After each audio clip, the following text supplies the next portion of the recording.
Bismillahirrahmanirrahim. Assalamualaikum warahmatullahi wabarakatuh. Mekatur merupakan Biro Umroh Haji Khusus berpengalaman di mana kami telah memberangkatkan ribuan jamaah, baik umroh maupun haji. Mekatur dan Lizara menghadirkan layanan berkualitas dan bertekad untuk terus menjadi travel haji dan umroh yang teramanah dengan sistem akuntabilitas, terpercaya dan sehat. Didukung dengan tim yang berakhlakul karimah, profesional dan solid, kami siap melayani para tamu Allah dengan pelayanan yang prima dan dengan sepenuh hati.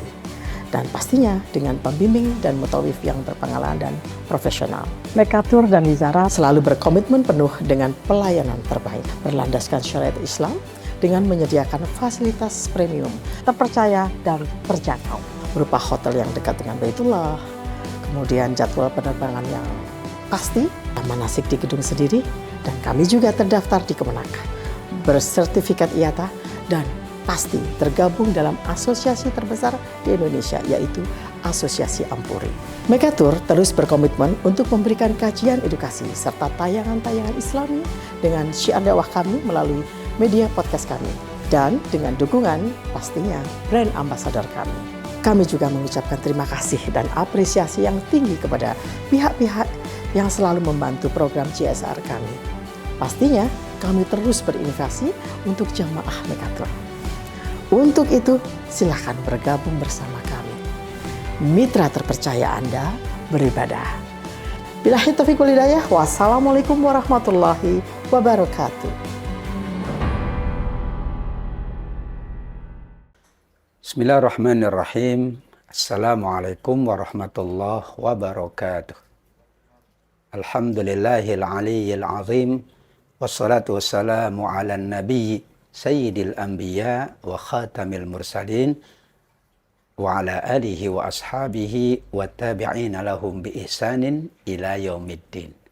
La hawla wa la quwata illa billahil aliyyil azim. Amma ba'du. Jamaah Mekatur, sahabat yang dirahmati oleh Allah, kita bersyukur kehadirat Allah. Karena semuanya pasti datang dari Allah.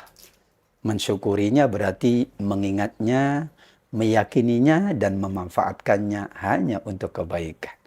Salawat dan salam pula kita sampaikan kepada Nabi kita, Nabi Muhammad, yang telah membimbing kita.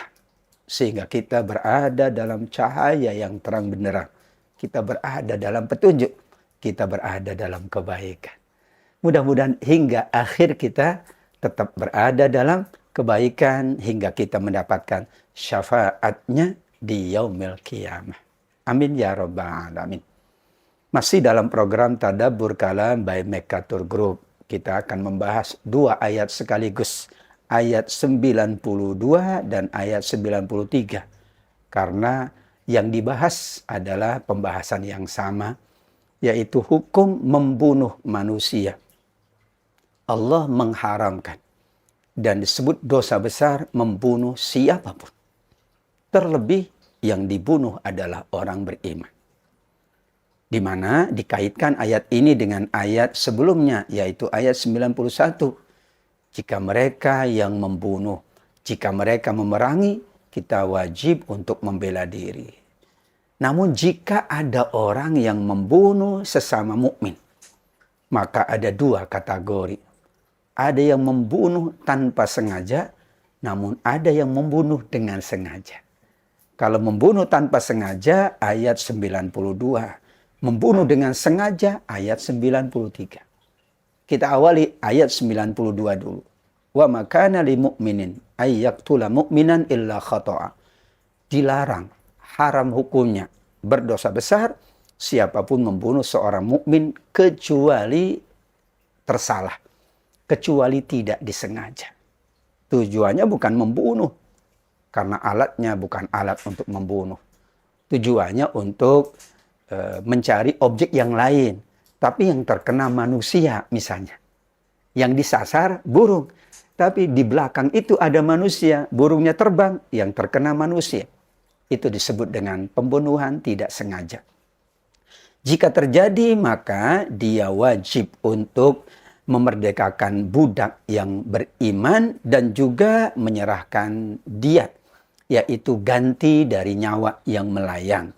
kepada ahli keluarganya atau ahli warisnya, melainkan ahli waris itu, ahli keluarga yang terbunuh, memaafkan.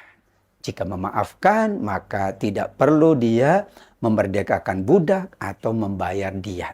Diatnya di dalam riwayat itu senilai dengan 100 ekor unta. Karena nyawa manusia itu amat sangat mahal. Jadilah hifdzun nafsi. Yang pertama, setelah menjaga agama, menjaga nyawa. Maka membunuh dosa besar. Maka melakukan upaya membunuh dosa besar pula. Sehingga hukumannya juga besar. Rasulullah SAW menyebutkan tidak halal bagi siapapun membunuh manusia. Kecuali karena 3 hal yang dibenarkan oleh Allah. Yaitu karena dia membunuh, maka dihukum kisos, yaitu membunuh yang sama. Atau dia berzina dengan wanita yang sudah bersuami. Atau yang ketiga, dia lari dari peperangan. Padahal dia berada dalam kancah peperangan. Meninggalkan saudara-saudaranya. Itu termasuk dosa besar. Sekiranya yang dibunuh itu adalah seorang mukmin, ya, yang membunuh adalah non-muslim, maka dia wajib untuk memerdekakan budak. Namun jika ada janji damai, maka cukup membayar diat saja ditambah dengan memerdekakan budak yang beriman. Namun bisa jadi seseorang itu tidak mampu mencari budak, tidak ada. Kemudian juga membayar diat yang memang mahal juga tidak mampu. Maka pilihan yang ketiga, fasyamu syahraini mutatabi'ain. Dia boleh berpuasa 2 bulan berturut-turut. Itu adalah solusi terakhir. Itu adalah kafarah yang terakhir. Yaitu berpuasa 2 bulan berturut-turut. Alasannya karena membunuh adalah perbuatan yang sangat tercela. Dosa besar. Sehingga hukumannya tentu lebih besar. Itu saja sudah mendapatkan keringanan dalam tanda kutip. Karena orangnya sudah memaafkan. Dia tidak mampu membayar diat. Tidak mampu memerdekakan, maka dia wajib berpuasa 2 bulan berturut-turut. 1 bulan selesai, 1 bulan berikutnya harus diselesaikan. Demikian itu adalah karena sebagai bentuk pertobatannya kepada Allah, dan Allah Maha mengetahui lagi Maha bijaksana. Seandainya yang terjadi adalah pembunuhan dengan sengaja, ayat 93, wa may yaqtul mu'minan muta'ammidan, sengaja betul. Yang disasar manusia, alat untuk membunuhnya juga memang dipersiapkan, maka dia akan mendapatkan laknat, mendapatkan neraka jahanam, mendapatkan murka Allah, dan Allah siapkan azab yang amat sangat berat. Kenapa tidak disebutkan hukuman di dunia? Hukuman di dunianya kembali ke ayat 92. Langsung Allah berikan hukuman di akhirat. Dan itu hukuman terberat. Berarti sengaja pun dia wajib untuk memenuhi, yaitu kisos. Yaitu dia dibunuh sesuai dengan ketentuan, atau pihak ahli waris meminta diat, yaitu tebusan, atau memaafkan. Namun di akhirat, jika ia tidak bertobat, maka ia disiapkan laknat Allah, murka Allah, demikian juga azab yang sangat pedih di akhirat kelak, di dalam neraka jahanam. Dikatakan ayat ini untuk mewanti-wanti agar seseorang betul-betul menjaga dirinya, menjaga orang lain, bahkan menjaga seluruh umat manusia. Satu orang yang dibunuh, hakikatnya membunuh seluruh umat manusia. Itulah Nabi kita, Nabi Muhammad. Saat sampai di Mekah, apa kata Nabi? Tidak ada permusuhan, yang ada kasih sayang. Tidak ada pembunuhan, yang ada keselamatan. Itulah agungnya Nabi. Itulah mulianya tuntunan Al-Quran. Kita jaga kebaikan bersama, kita jaga keamanan bersama, kita jaga juga saling menghormati dan menghargai antara kita sesuai dengan tuntunan Allah dan Rasulullah Sallallahu Alaihi Wasallam. Insya Allah setelah ini kita masih lanjutkan Tadabbur Kalam surat An-Nisa ayat 94. Tetap bersama program Tadabbur Kalam by Mekkatul Group setelah yang satu ini. Menuju tanah suci bukan sekedar perjalanan, tapi perjalanan hati menuju ridho ilahi. Percayakan haji dan umroh Anda kepada Mekatur. Mekatur, mitra terpercaya Anda beribadah. Jamaah Mekatur, sahabat yang dimuliakan oleh Allah. Kembali kita bertemu dalam program Tadabbur Kalam. Kita akan membahas surat An-Nisa ayat 94. Ayat ini diawali dengan perintah Allah kepada orang-orang beriman, bagaimana bersikap terhadap mereka yang kita temui di dalam perjalanan. Ya ayyuhalladzina amanu, wahai orang-orang beriman, idza darabtum fi sabilillah, jika kalian melakukan perjalanan, jika kalian melakukan berbagai aktivitas di jalan Allah, maka kalian betul-betul harus tabayyun, check and recheck. Antisipasi itu didahulukan. Betul-betul tidak mudah memvonis, tidak mudah menghukum, tidak mudah menilai. Jangan kemudian kalian melakukan hal yang buruk terhadap mereka yang mengucapkan salam, meskipun salam itu hanya sekedarnya saja. Apalagi kalau sampai mengatakan lasta mu'mina, engkau tidak beriman. Ini terjadi pada masa Nabi, di mana ada seorang sahabat bertemu dengan orang musyrik. Karena takut orang musyrik itu, maka dia mengatakan, aku beriman. Namun dia khawatir berimannya itu pura-pura saja. Dia ingin membunuhnya. Dihalangi oleh yang lain bahwa selama dia mengatakan aku beriman, tidak boleh kita perlakukan buruk. Betapa mulianya akhlak Nabi. Padahal dia memang orang musyrik, dia orang tidak baik. Tapi selama dia mengatakan ana mukmin, maka dilindungi oleh Nabi Muhammad SAW. Karenanya perlu untuk betul-betul sebelum kita bersikap, menilai, menghakimi, menghukumi, kita betul-betul harus mengetahui A sampai Z-nya. Sehingga tidak salah menghukum, tidak salah menilai. Apalagi sampai mengatakan dia tidak muslim, dia tidak beriman kepada Allah.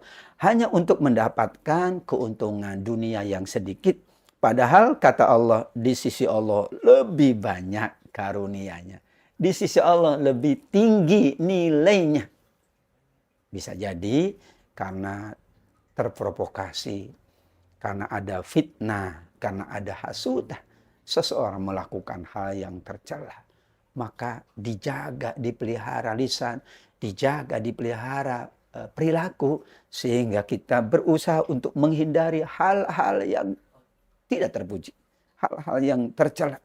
Begitulah kata Allah Subhanahu wa taala, dahulu pun Allah menganugerahkan berbagai kenikmatan kepada kalian dan mereka betul-betul menjaga diri mereka, tidak mudah menghukumi dan menghakimi.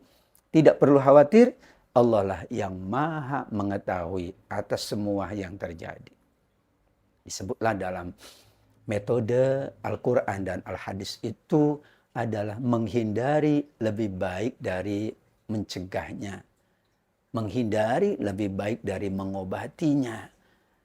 Menjauhkan diri dari fitnah lebih baik daripada menyelesaikan fitnah itu sendiri. Karena kalau sudah terjadi fitnah, berat untuk menghindarinya. Disinilah Al-Quran bersifat preventif, menjaga, mengantisipasi agar tidak terjadi hal-hal yang buruk. Maka Al-Quran mengingatkan, jangan mudah-mudah menilai, jangan mudah-mudah menghukumi, apalagi menghakimi. Betul-betul dicek A sampai Z, betul-betul dihitung matang-matang, difikirkan bolak-balik. 1000 kali kita mencari alasan untuk tetap kita berbuat baik kepada siapapun, karena khawatir yang ada kita salah mensikapi. Yang terjadi kita salah menilai. Maka Nabi pun mengingatkan, jangan mengatakan kepada saudaramu kafir. Bisa jadi yang mengatakannya itu sudah masuk dalam jebakan kafir tersebut. Setan berusaha agar kita menilai orang tidak dengan nilai yang bagus. Supaya kita suudzon, supaya kita dengki, supaya kita iri. Allah menjaga kita agar tidak ada penyakit-penyakit hati tersebut. Itulah makna ringkas dari ayat 94 yang menutup tadabbur kalam kita pada episode kali ini. Insya Allah beberapa ayat-ayat yang lain akan kita bahas karena kita masih tetap bersama program Tadabbur Kalam by Mekatur. Jangan lupa like, comment, share, subscribe semua media sosial Mekatur agar bertambah luas jangkauan keberkahan kita semuanya. Barakallahu fikum, semoga Allah memberkahi kita semuanya. Walafu minkum, wabillahi taufiq wal hidayah. Wassalamualaikum warahmatullahi wabarakatuh. Assalamualaikum warahmatullahi wabarakatuh. Kesan-kesan yang saya alami selama mengikuti travel Mekatur, yaitu bahwa Mekatur luar biasa. Baik fasilitas maupun yang lain itu selalu diperhatikan untuk kesehatan, kenyamanan, selalu diperhatikan. Apalagi yang lain-lain untuk ibadah betul-betul diperhatikan. Mekatur luar biasa. Mekatur keren banget. Alhamdulillah.